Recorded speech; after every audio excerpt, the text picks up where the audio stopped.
প্রিয় দর্শক, আপনাদের সবাইকে স্বাগত জানাচ্ছি। এটি নিউজের প্রতিদিনের আয়োজন নিটল টাটা নিউজ আর এক্সট্রা সহযোগিতায় ক্যামব্রিয়ান স্কুল অ্যান্ড কলেজ ও আলোক হেলথ কেয়ার অ্যান্ড হাসপাতাল অনুষ্ঠানে। আপনারা জানেন, আমাদের পাশের দেশ, বিশ্বের সবচেয়ে বড় গণতন্ত্র ভারতে নির্বাচন হয়েছে 7 দফায় 19 এপ্রিল থেকে 1 জুন পর্যন্ত। আজকে সেখানে এখন ফলাফল ঘোষণা চলছে। এখন পর্যন্ত যা ফলাফল, তাতে বিজেপি নেতৃত্বাধীন এনডিএ জোট এগিয়ে আছে, তবে আগের চেয়ে তাদের ফলাফল খারাপ হয়েছে। আরও স্পষ্ট করে বললে, এককভাবে বিজেপি সরকার গঠন করার মতো সংখ্যা আসন হয়তো পাবে না। সেক্ষেত্রে তাদেরকে হয়তো জোটের অন্য সঙ্গীদের উপর অনেক বেশি নির্ভর করতে হবে। যেমনটা গত দুটি সরকারেই বিজেপি সংখ্যাগরিষ্ঠতা বেশি থাকায় নরেন্দ্র মোদী অনেকটা স্বাধীনভাবে দেশ চালাতে পেরেছেন। এবার হয়তো সেখানে একটু ঘাটতি হবে। আমরা এখনও ফলাফল পুরোটা আসেনি, যা এসেছে সেখান থেকে আমরা এই বিষয়গুলো নিয়ে কথা বলবো। এবার যেমন তাদের যে স্লোগান ছিল, ফের একবার মোদী সরকার, মানে বিজেপি সরকারই হয়তো আসবে, কিন্তু কেউ কেউ বলছেন যে নরেন্দ্র মোদী আবার প্রধানমন্ত্রী হিসাবে ফিরবেন কিনা, ফিরছেন কিনা, বা অন্য জোটের সঙ্গীরা অন্য কোনো বিকল্প চাল চালে কিনা, সেগুলো নিয়ে অবশ্য কথা বলার জন্য আরও অনেক সময় বাকি আছে। আমরা আস্তে আস্তে কথাগুলো শুনবো। আমাদের স্টুডিওতেই আলোচনার জন্য উপস্থিত আছেন সাবেক পররাষ্ট্র সচিব তৌহিদ হোসেন, আছেন জাতীয় প্রেস ক্লাবের সাধারণ সম্পাদক ও দৈনিক ভোরের কাগজের সম্পাদক শ্যামল দত্ত, এবং দিল্লি থেকে যুক্ত হবেন দিল্লির জাতীয় প্রেস ক্লাবের সাবেক সভাপতি গৌতম লাহিড়ী। শুরুতে আমরা একটু ভারতের সাংবাদিক গৌতম লাহিড়ী, উনি আমাদের সাথে যুক্ত আছেন। একদম টাটকা খবরটা একটু তার কাছ থেকে জেনে আমরা আমাদের আলোচনাটা শুরু করব। জনাব গৌতম লাহিড়ী, আশা করি আমাকে শুনতে পাচ্ছেন। একটু যদি, এখনও তো ফলাফল ঘোষণা চলছে, চূড়ান্ত কথা বলার সময় হয়তো আসেনি, তবুও যদি আপনি একদম সর্বশেষ অবস্থা, আপনার কাছে একদম টাটকা হাড়ির খবরটা একটু জেনে নিয়ে আমরা আজকের অনুষ্ঠানটা শুরু করতে চাই। টাটকা হাড়ির খবর হচ্ছে, কিছুক্ষণ আগে ভারতীয় জনতা পার্টির সভাপতি জেপি নাড্ডা তিনি ঘোষণা করেছেন, সেখানে বিজেপি সদর কার্যালয়ে প্রধানমন্ত্রী নরেন্দ্র মোদী উপস্থিত ছিলেন। বলেছেন তিনি নরেন্দ্র মোদী তৃতীয়বারের জন্য প্রধানমন্ত্রী হিসেবে শপথ নিতে চলেছেন।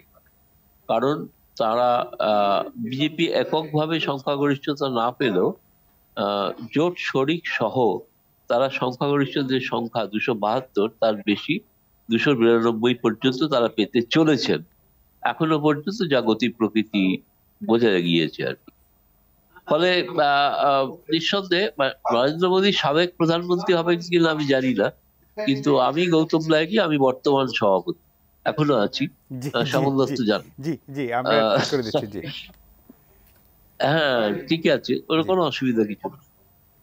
দ্বিতীয় কথা হচ্ছে যে, আমার কাছে যেটা মনে হয়েছে সেটা হচ্ছে যে, নিঃসন্দেহে নরেন্দ্র মোদীর নেতৃত্বে ভারতীয় জনতা পার্টির পক্ষে একটা বড় রাজনৈতিক ধাক্কা, এ বিষয়ে কোনো সন্দেহ নেই। কারণ যে ধরনের বিপুল সংখ্যাগরিষ্ঠতার কথা বলা হয়েছিল বুথ ফেরত জরিপে, তার কোনো প্রতিফলন প্রকৃত ভোটের যখন সংখ্যা প্রকাশ হলো তাতে দেখা যায়নি। এবং সবচেয়ে আশ্চর্যজনক যে, প্রথম যখন নরেন্দ্র মোদী বারাণসী কেন্দ্রের যখন ভোটের বাক্স খোলা হলো, প্রথম 1 ঘন্টা তিনি 5,000 ভোটে পিছিয়েছিলেন। পরবর্তীকালে তিনি 1,25,000 ভোটে এগিয়ে আছেন এখন পর্যন্ত।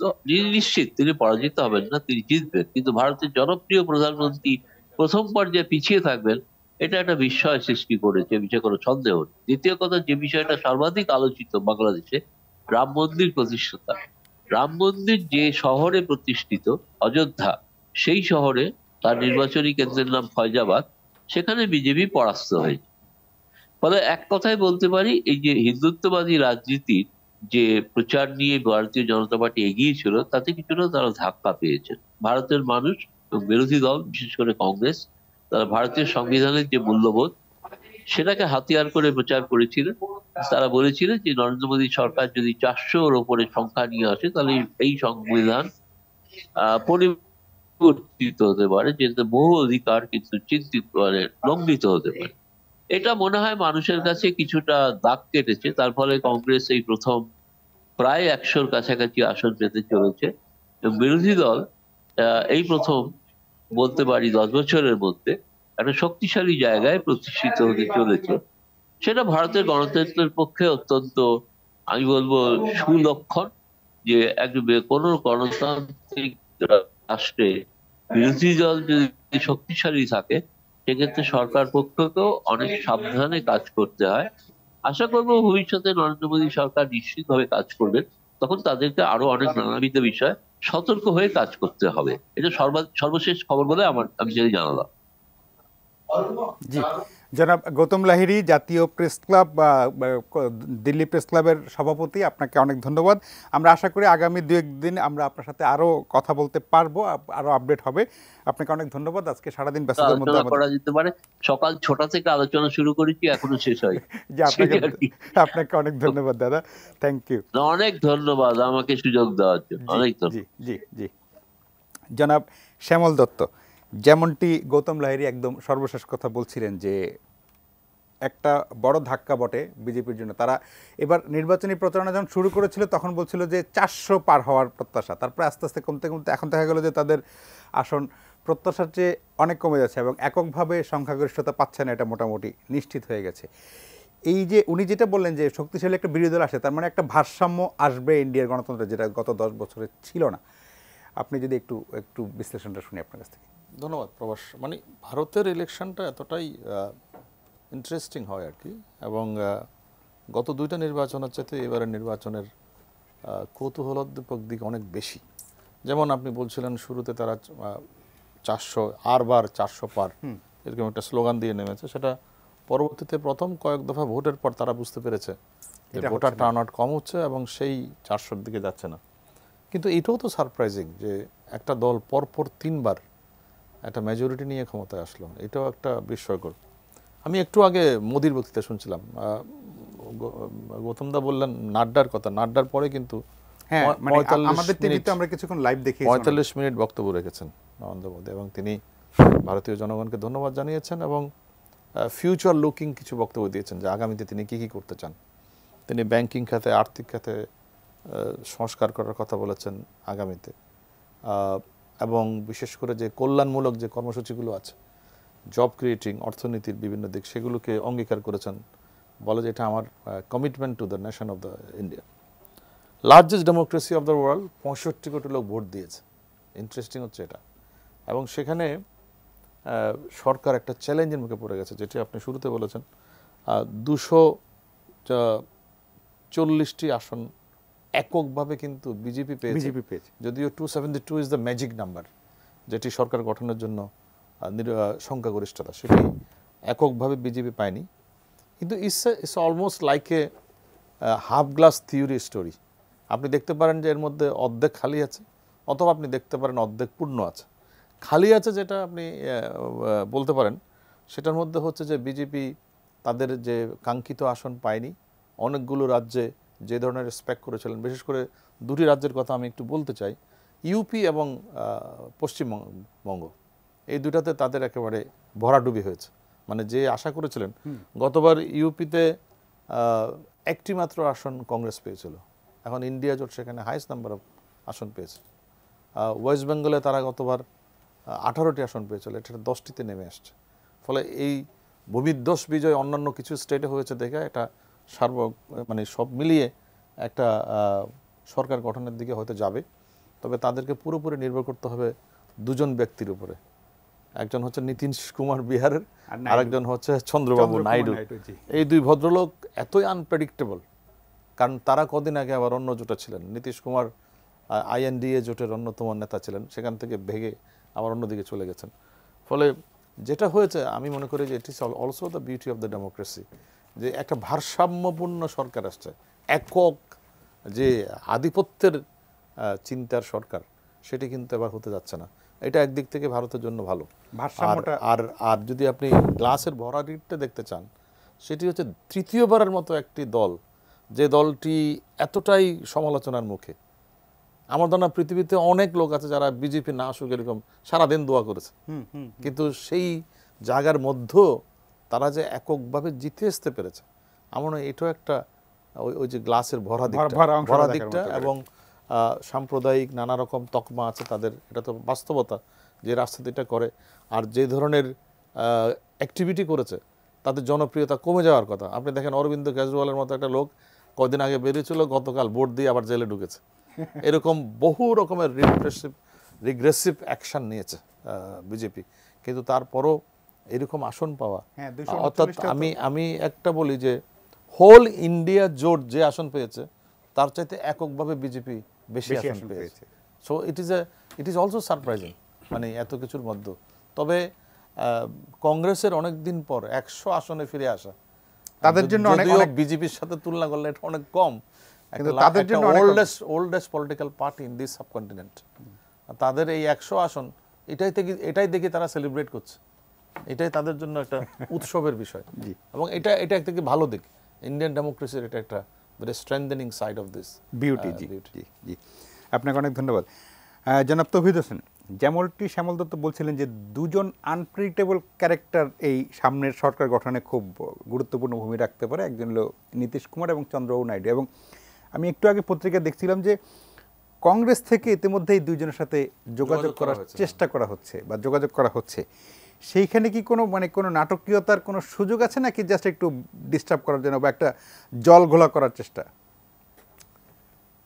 ধন্যবাদ। আমার মনে হয় না এটা নাটকীয়তার খুব একটা সম্ভাবনা আছে, কারণ দেখুন ইন্ডিয়া জোট এমনিতেই একটা বিরাট সংখ্যক দল নিয়ে, এবং সেখানে কিন্তু এনডিএতে যেমন বিজেপির একটা কমান্ডিং পজিশন আছে সংখ্যাগত দিক থেকে, সেটা কিন্তু কংগ্রেসের কিন্তু নেই ইন্ডিয়া জোটে, কারণ কংগ্রেস কিন্তু ইন্ডিয়া জোটের অর্ধেক সিটও না, তার থেকেও কম।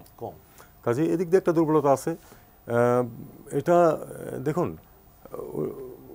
ওই 89-90-এর যে নির্বাচন হয়েছিল রাজীব গান্ধী যখন জীবিত, ওই নির্বাচনে কিন্তু যেটাতে রাজীব গান্ধী ক্ষমতা হারালেন, ওই নির্বাচনে কিন্তু কংগ্রেস ছিল 1 নম্বর সবচেয়ে বড় দল, 192টা আসন পেয়েছিল। জোট হিসাবে জনতা দল তার সাথে নিয়ে বেশি সিট পেয়েছিল, কিন্তু একক দল হিসাবে সবচেয়ে বেশি ছিল। তারপর তারা কিন্তু ক্ষমতা নেয় নাই। প্রেসিডেন্ট কিন্তু নিয়ম অনুযায়ী তাদেরকে প্রথমে আহ্বান করেছে সরকার গঠনের জন্য, বলেছেন যে না, এবার না।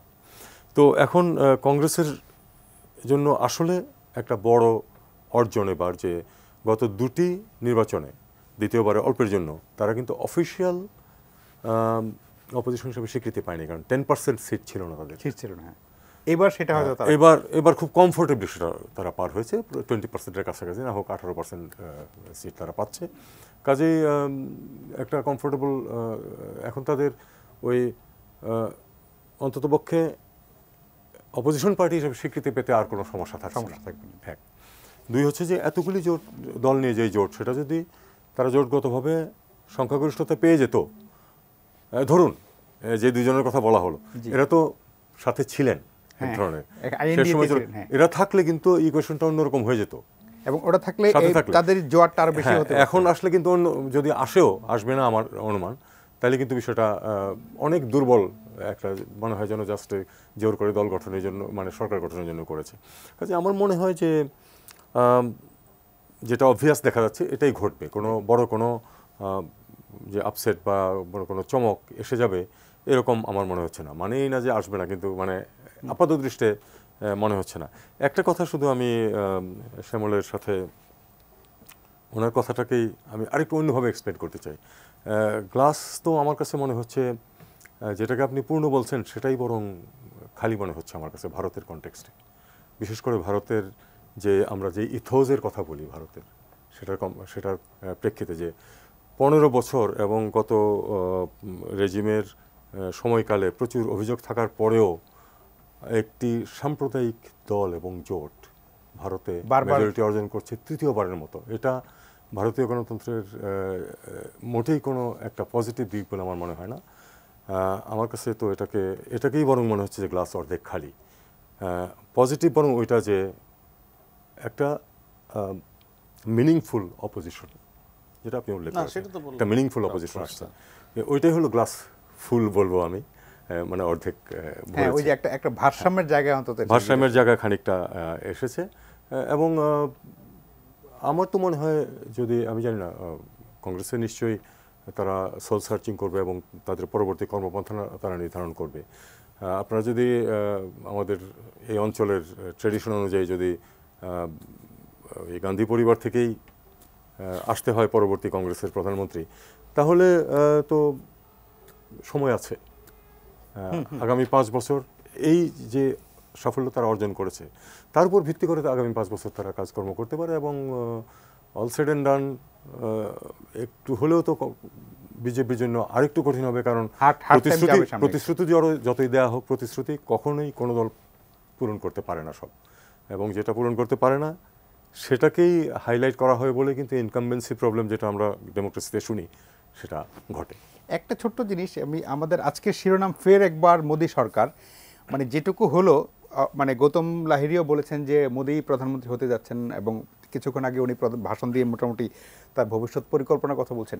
কিন্তু প্রধানমন্ত্রী পদের ক্ষেত্রে কি এনডিএ জোটের অন্য কোনো নাটকীয়তার কোনো সুযোগ আছে, যে নরেন্দ্র মোদী না হয়ে অন্য কেউ হওয়া বা এরকম? আমার একেবারেই মনে হয় না, একেবারেই মনে হয় না, এই কারণে যে সত্যিকার অর্থে কোনো নেতা তো দাঁড়ায়নি। তার কাছাকাছি ছিল একজন আরও একটু বিতর্কিত মানুষ, অমিত শাহ মনে হয় না একজন ক্যান্ডিডেট, অন্তত এই মুহূর্তে। সেক্ষেত্রে কে তাকে রিপ্লেস করবে? রিপ্লেস করার মতো আমি তো কাউকে দেখতে পাচ্ছি না। যে দুইজন আছেন তারা বেসিক্যালি প্রভিন্সিয়াল পলিটিশিয়ান, এবং তারা তাদের জায়গাটা ধরে রাখবে। আমার খুব স্পষ্ট মনে আছে, সেটা হলো যে চন্দ্রবাবু নাইডু তো আজকের লোক না, বহুদিন যাবৎ চিফ মিনিস্টার ইত্যাদি ইত্যাদি, এবং উনি ওই যখন তার সমর্থন খুব ভাইটাল ছিল for this party in power in the centre, তখন উনি কিছুদিন পর পরে গিয়ে বিভিন্ন সুবিধা আদায় করে নিয়ে চলে আসতেন। আমার বিশ্বাস এবারে উনি সেটা করবেন, যেহেতু তার সেই সুযোগ আছে, ওই কাজটাই উনি করবেন। সুবিধা তার প্রদেশের জন্য, তার নিজের রাজনৈতিক ক্যারিয়ারের জন্য, প্রভিন্সিয়ালি সেটা উনি করবেন, এবং সেটা আমার তো মনে হয় বিজেপির সেটা দিতেও কোনো আপত্তি থাকবে না। কাজেই ওনার সমর্থন বিজেপির প্রতি বেশ ভালোভাবেই স্মুথলি থেকে যাবে বলে আমি মনে করি। আপনাদেরকে ধন্যবাদ। একটা ছোট্ট বিরতিতে যাচ্ছি, বিরতির পর আলোচনায় ফিরবো। প্রিয় দর্শক, আশা করি ফিরে এসে আপনাদের সঙ্গেই পাবো।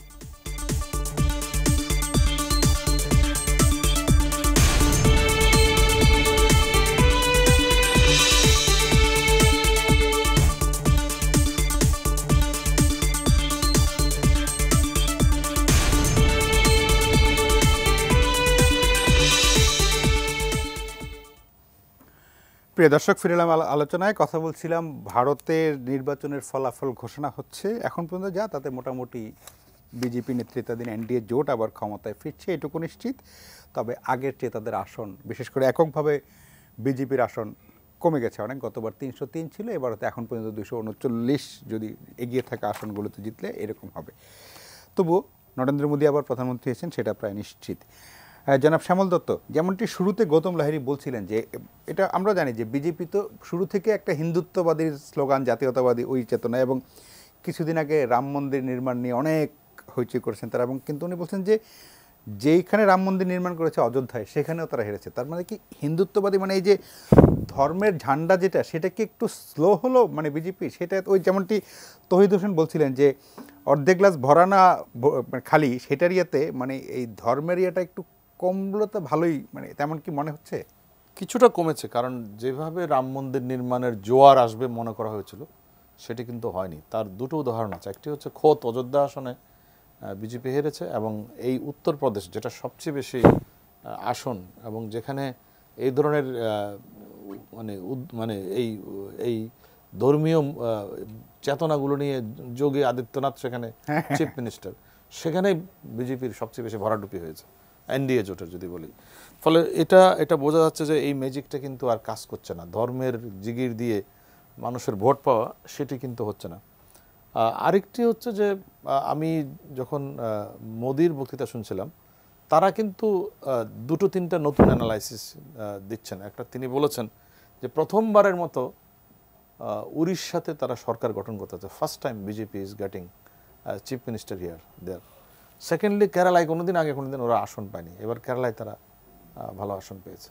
ফলে এগুলো নতুন নতুন কিছু জায়গা, এবং অন্ধ্রপ্রদেশের কথা বললাম, কিংবা বিহারে এনডিএ জোট অর্থাৎ নীতিশ কুমার এবং চন্দ্রবাবু নাইডু ভালো ইয়ে করেছে।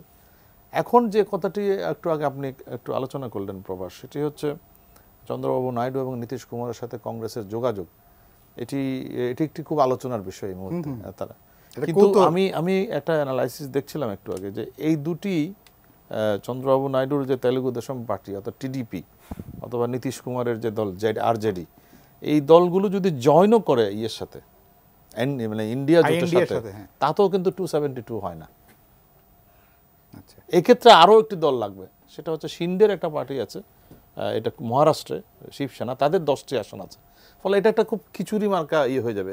ওই এফোর্টটা আমি তহিদ ভাইয়ের সাথে একমত যে এনডিএ জোট ভেঙে নিয়ে গিয়ে আরেকটি ইয়ে করার মানে সেটা অনেক চেষ্টা করে যেটা হবে সেটা খুব শরবতের মতো বিভিন্ন জিনিস vulnerable দিয়ে হবে। বানানোর চেষ্টা করা, সেটি খুব একটা হওয়ার সম্ভাবনা কম। এবং কালকেই এনডিএ তাদের বৈঠক রেখেছে, এটা একটু আগে ঘোষণা করেছেন জেপি নাড্ডা, এটাও ঘোষণা করেছেন বিজেপি সভাপতি, যে next prime minister is Narendra Modi, তৃতীয়বারের মতো। এবং যেহেতু জোটের মেজরিটি আছে দলে, যেটা সবচেয়ে ইন্টারেস্টিং হবে যে খুব শক্তিশালী একটি বিরোধী দল পার্লামেন্টে থাকবে, ফলে আগের মতো ওই সিম্পল মেজরিটি থাকার কারণে দলের যে একচেটিয়া যে কাজগুলো করতে পেরেছে বিজেপি, সেগুলো এবার করা সম্ভব হবে না। শুধু বিরোধী দল না, it is also beauty of the Indian democracy. না শুধু বিরোধী দল না তো, যদি আমি একদম তাদের জোটের কথাও বলি, বিজেপি একক সিদ্ধান্তে এখন আর আসলে অনেক কিছু করতে পারবে না, মানে তাদের অন্যদের সমর্থন লাগবে। তবে এইটা আবার এত আত্মবিশ্বাস নিয়ে বলার কারণ নেই, কারণ ইন্ডিয়ান পলিটিক্সের কিছু ক্যারেক্টারিস্টিক্যাল চেঞ্জ হয়ে গেছে, কিন্তু চরিত্রগত পরিবর্তন হয়ে গেছে। মানে জেলে নিয়ে ভয় দেখিয়ে আপনার নানা রকমের হুমকি, তারপরে সবচেয়ে বেশি আমি বলবো যে media is highly dominated by ruling party, এবং যে কারণে অনেকে এখন মিডিয়াকে গদি মিডিয়া বলে ডাকে। আপনি দেখেন এই যে বুথ ফেরত জরিপের নামে যা হলো, সেটা পুরোটা একটা হাস্যকর ইয়েতে পরিণত হয়েছে। এবং আমি আজকে কয়েকজন আমার সাংবাদিক বন্ধু বান্ধবের সঙ্গে আলাপ করছিলাম দিল্লিতে, কলকাতায়, তারা বলছে হোল এই বুথ ফেরত জরিপটা ডিকটেটেড বাই ইয়ে। এখন তো একদম হাস্যকর হয়ে গেল এখন তাই মনে হলো। এবং এটা কিন্তু যেদিন বুথ ফেরত জরিপ আসলো গত 1 তারিখে বিকাল থেকে আসা শুরু হলো, যখন ভোটের ওদের তো একটা আইন আছে, যতক্ষণ ভোট শেষ হবে না তার আগে পর্যন্ত করা যাবে না, তখন এটা অনেকে এটাকে উড়িয়ে দিয়েছেন। মমতা বন্দ্যোপাধ্যায় উড়িয়ে দিয়েছেন, কংগ্রেসের নেতারা উড়িয়ে দিয়েছেন যে this is not the actual picture. Exactly তাই হলো। এবং ওখানে দেখানো হয়েছিল 350-এর উপরে পাচ্ছে এককভাবে ইয়ে এনডিএ জোট, আর 100-র নিচে থাকবে, 100 থেকে 120 মানে আইএনডিএ জোট। এখন তার তো উল্টাটা হলো। তো ফলে এবং ওয়েস্ট বেঙ্গলে তো একদম তৃণমূল আসনই পাবে না এরকম একটা দেখালো, সবই প্রায় বিজেপি পাচ্ছে। 28-এর উপরে বিজেপি পাচ্ছে, সেখানে বিজেপি পেল মাত্র 12টা। ফলে এটা একটা হিউজ মানে সেটব্যাক ফর যারা ইন্ডিয়ান ইলেকশন নিয়ে। ইন্ডিয়ান ডেমোক্রেসির যে বিউটির কথা বলছিলেন, এটা একটা অন্ধকার দিক, যে মানে পুরো জিনিসটাই মানে কন্ট্রোল বাই, এটাই হচ্ছে খুব মানে বড় বড় বিজনেস হাউস, আমি নাম বলতে চাই না, তারা সরকারের সাথে আঁতাত করে। এটা ইন্ডিয়াতে আগে কখনো দেখা যায়নি। It is a new phenomenon of Indian democracy. তারপরেও আমি বলবো যে একটা জিনিস খেয়াল রাখেন আপনি, যে ইলেকশন কমিশন নামে একটা প্রতিষ্ঠান, যার সম্পর্কে গত পরশু দিনে কিন্তু কংগ্রেস এবং ইন্ডিয়া জোটের বিভিন্ন নেতারা অভিযোগ তুলেছে, কিন্তু সেই প্রতিষ্ঠানটা কিন্তু একটা স্বমহিমায় এবং তাদের শক্তিটা কিন্তু প্রমাণ করেছে। এবং এটাই হচ্ছে ইন্ডিয়ান ইনস্টিটিউশনগুলোর একটা আরেকটা ভালো দিক। এবং এটা শেষ পর্যন্ত এন্ড অফ দ্য ডে এটাই কিন্তু ডেমোক্রেসির জন্য সবচেয়ে গুরুত্বপূর্ণ। এই প্রতিষ্ঠানগুলোকে তারা প্রশ্নবিদ্ধ করে নাই, এবং সেই প্রতিষ্ঠানগুলো তাদের শক্তি নিয়েই টিকে আছে, কাজ করেছে। জি, আপনাকে অনেক ধন্যবাদ। একটা ছোট্ট বিরতিতে যাচ্ছি, ফিরে আসবো আলোচনা, আশা করি সঙ্গেই থাকবেন।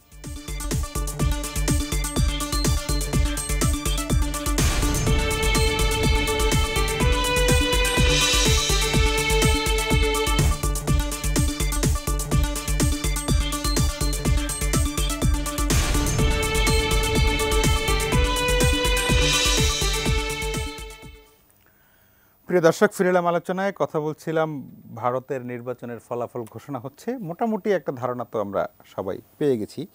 জনাব তৌহিদ হোসেন, এবার যদি একটু মানে আমাদের নিজেদের প্রসঙ্গে আসি, যে ভারত বাংলাদেশের সবচেয়ে বড় প্রতিবেশী এবং ভারতের রাজনীতির সাথে আমাদের দেশের অনেক কিছু ফলে এই যে আবার নরেন্দ্র মোদী প্রধানমন্ত্রী হচ্ছেন ইত্যাদি, বাংলাদেশের সাথে ভারতের যে সম্পর্ক অনেকদিন ধরেই একরকম, এই নতুন সরকারের সাথে আমাদের সম্পর্ক নতুন করে আবার কিছু করা, এবং আমাদের মাননীয় প্রধানমন্ত্রী কিছুদিন পরেই ভারতে যাচ্ছেন, সব মিলে এই নির্বাচনের সাথে বাংলাদেশের সম্পর্কটাকে একটু যদি বিশ্লেষণ করার কোনো সুযোগ আছে কিনা? আসলে আমার মনে হয় না যে খুব বেশি লিঙ্কড আমাদের সম্পর্কের সাথে, খুব একটা লিঙ্ক না। এই জন্য যে প্রথমত তো আসলে তো নতুন সরকার না, একই সরকার কন্টিনিউ করতেছে। কিছু মানুষ পরিবর্তন হতে পারে, কিন্তু প্রধানমন্ত্রী থাকতেছে, পার্টি একই থাকতেছে, সেটা হোক কোয়ালিশন নির্ভর, হোয়াট এভার ইট ইজ।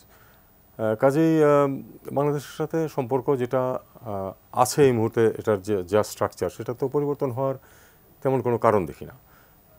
আর পরিবর্তন কখন চাবে মানুষ? পরিবর্তন চাবে যখন আরও ভালো কিছু পাওয়া যাবে। আমি এটাকে যেভাবে দেখি যে বাংলাদেশ ভারত সম্পর্ক এখন যেই পর্যায়ে যেই ধাঁচে আছে, তাতে ভারতের তো এরপরে খুব বেশি কিছু চাওয়ার বা এর থেকে আর ইমপ্রুভ ভারতের পক্ষ থেকে এর চেয়ে আর ইমপ্রুভ করার তেমন সুযোগ নেই। আমাদের হয়তো কিছু চাওয়া পাওয়া আছে যে বর্ডার কিলিং কেন হচ্ছে, কেন তিস্তা পানি কেন পাচ্ছে না, ইত্যাদি ইত্যাদি আমরা হয়তো বলবো। আমাদের তো এটা আমরা বলে আসছি গত অনেকদিন যাবতে, আবার হয়তো প্রধানমন্ত্রী যাবেন, তিনিও নিশ্চয়ই এই প্রসঙ্গগুলি উত্থাপন করবেন বলে আমি অনুমান করি। এবং ভারত যদি এ পর্যন্ত যা করছে ঠিক ওই অবস্থানেই থাকে, তাহলে তো অবাক হওয়ার কিছু নেই। কারণ তাদের যে এই সব ইস্যুতে তাদের যে অবস্থান, সেই অবস্থান তো বাংলাদেশ ভারত সম্পর্কের ক্ষেত্রে কোনো বিরূপ প্রভাব আনে নাই আমি দেখতে পাচ্ছি।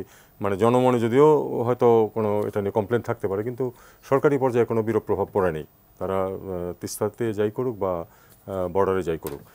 কাজেই আমার মনে হয় না যে এটাতে মেজর কোনো পরিবর্তনের কোনো সুযোগ আছে বা কোনো সম্ভাবনা আছে। বাংলাদেশ ভারত সম্পর্ক যেরকম আছে আমার মনে হয় সেরকমই থাকবে।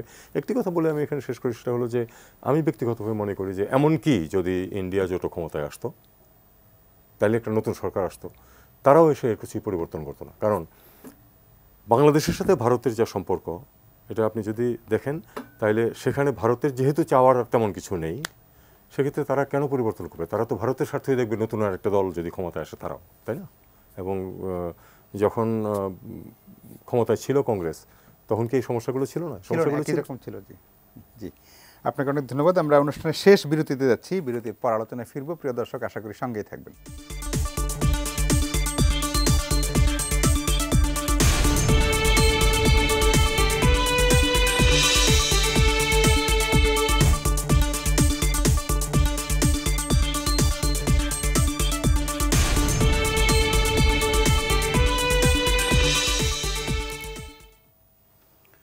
প্রিয় দর্শক, ফিরে এলাম আলোচনায়। কথা বলছিলাম ভারতের নির্বাচনের ফলাফল নিয়ে।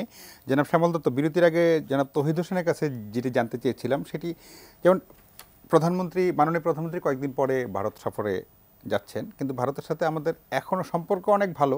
গত আওয়ামী লীগ সরকারের টানা 4 মেয়াদের সাথে সম্পর্ক খুব ভালো, কিন্তু কিছু অমীমাংসিত বিষয় কিন্তু এখনও রয়ে গেছে, বিশেষ করে তিস্তা নিয়ে তো আলোচনা হয়।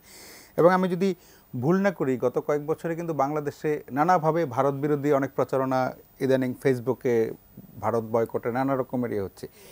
সেই সব মিলিয়ে নতুন সরকার আসছে, আসলে যেমনটি তৌহিদ হোসেন বলছিলেন যে নতুন সরকার তো আসলে এক ধরনের ধারাবাহিকতা।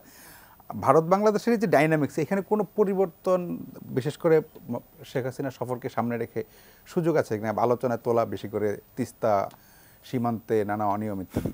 না, যেহেতু সরকারের কন্টিনিউটি থাকছে, সেক্ষেত্রে মানে পলিসিগত দিক থেকে তেমন কোনো পরিবর্তন আসবে এটা আমার মনে হয় না। আপনি খেয়াল করবেন, আমরা যখন 2014 সালে বিজেপি ক্ষমতায় আসলো, তখন বাংলাদেশের কিন্তু অনেক দলের মধ্যে অনেক উৎসাহ বেড়ে গেছিল। এখন আর কংগ্রেস নেই।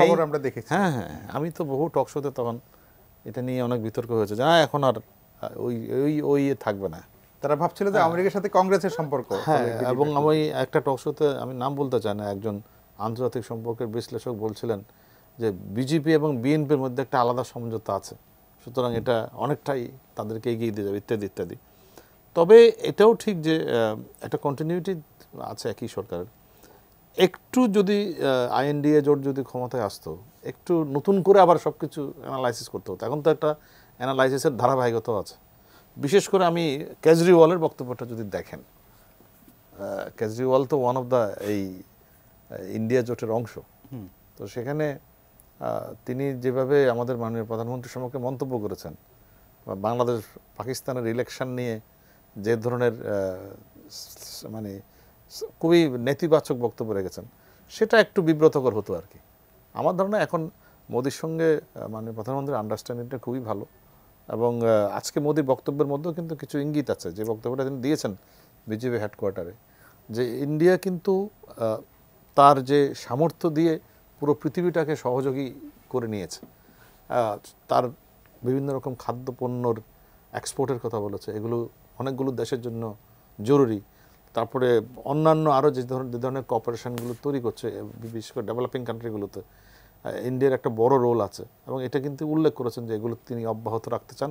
ওই যে একসাথে সবাইকে নিয়ে উন্নয়নের, পৃথিবী থেকে ক্ষুধা দারিদ্র্য দূর করা, এইসব কাজে একসাথে কাজ করা অঙ্গীকার করেছেন।